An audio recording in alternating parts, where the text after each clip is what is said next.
And moving on to another top story here, the Society for International Development is this morning launching the Jubilee administration's anti-corruption report card 2013-2016. The report is written to evaluate the progress made by the Jubilee administration against its manifestos and promises. The Jubilee regime pledged to clean up government by introducing some of the toughest anti-corruption legislation in the world in its manifesto.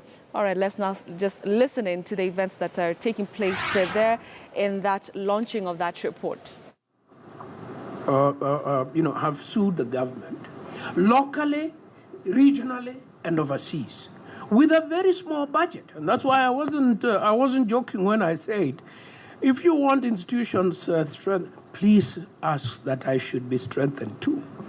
Because what does this mean? This means that a young lawyer working for me who has only 5 years experience is in Milimani court facing 5 lawyers with a minimum of 30 years experience fighting over an arbitration as to how some hospital was built in Kiambu that is worth 10 billion or in Kisumu or in another place.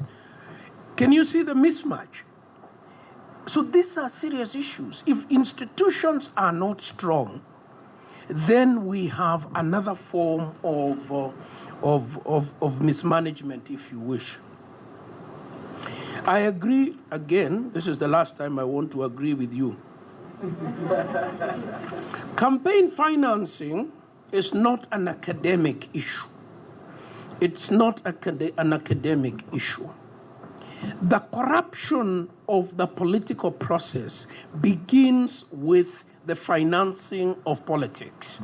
And this is a place where our eyes should be very sharply focused. We should monitor it better. We should support IEBC to do the monitoring better. EACC should heighten its surveillance. And the rest of us should not remove our eye from this. You have already seen that since a mention was made of certain requirements relating to this, the next, which is the default mode now, is that there is 1 or 2 or 3 cases in the High Court pending for an injunction to stop the implementation of such. So we must be vigilant, and I agree with you that this is fundamental to how we... Now, PBO, I don't want to say much about PBO except to say that I don't think there is anybody, I've not met anybody in government who suggests for one moment that the work done by civil society organizations is not useful. I have never met such a person. I ran many civil society organizations myself, as some of you know, for many years. And I ran one on elections and democracy for a long, long time, from 1991 to 2000 and something. I know how important it is that these institutions be run, and there are many, many people of integrity and professionalism who run these institutions. And I would be a voice in favor of making sure that there is a dialogue that allows any security concerns that government may have to be adequately addressed, and the legitimate right of organizers of civic activity to be able to do so. I can tell you this for free because I was involved in it. At one point, there was a clear and present danger posed by unregulated organizations that were receiving funding from suspect countries, particularly in respect of radicalization and the creation of radicalization institutions. That issue was not easily, it wasn't, decisions around that issue were not made lightly. They were made because there was a clear and present danger. And we saw some of the manifestation of that in many of our places of higher learning, including, tragically, places where we lost our own family, our own children. However, I would be the first to admit that those legitimate concerns must be brought to a table where they are negotiated along the legitimate right of civic society to flourish. Let me end up by saying,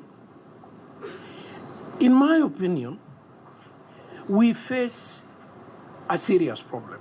And I think only the most inexperienced of us would say that we have a small problem. We do have a big problem.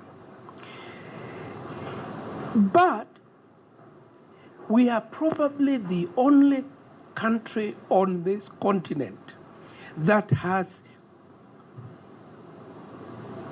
attacked this problem with the brutality and the honesty and the transparency that it requires. There are many countries around our continent and beyond where this problem is under the carpet. It is only in Kenya, I think, and I travel a bit, where you open the paper daily and this issue is being interrogated in a very, very robust manner. I think that's a good thing, and we should be happy with that. It is also here, in my view, that we are trying to have this dialogue, that says, what is wrong? Where can we fix the problem?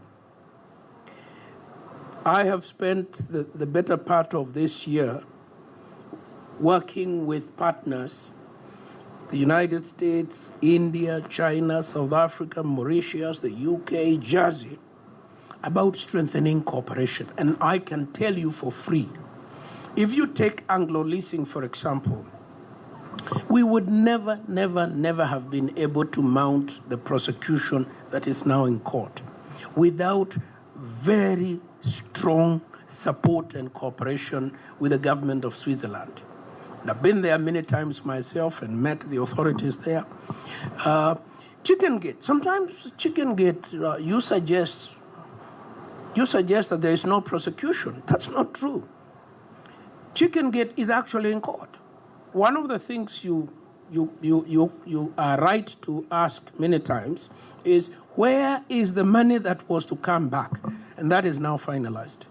And the argument about the money was an argument about how shall we use it. Many schools of thought, some said we want a permanent school, others said we want mosquito nets, others said we want this, we want the other, but there is no doubt whatsoever the money is coming back. We could, I think we should take another opinion such as that.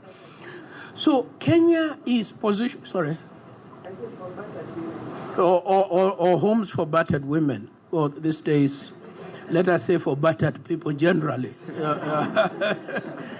So, ladies and gentlemen, I would be remiss if I suggested that the concerns raised are not legitimate. They are legitimate concerns, but I must also place on record that the effort going to address them is serious.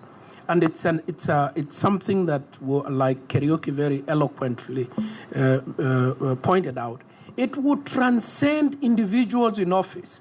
Long after I have left the state law office, the same challenge will have to be surmounted by the successors who will come there. That's true of EACC, that's true of ICC. And that's why we need a functional state. And it goes back to what we are talking about, politics. Politics is transient, but this state, the republic, must be made strong for the long haul. Thank you.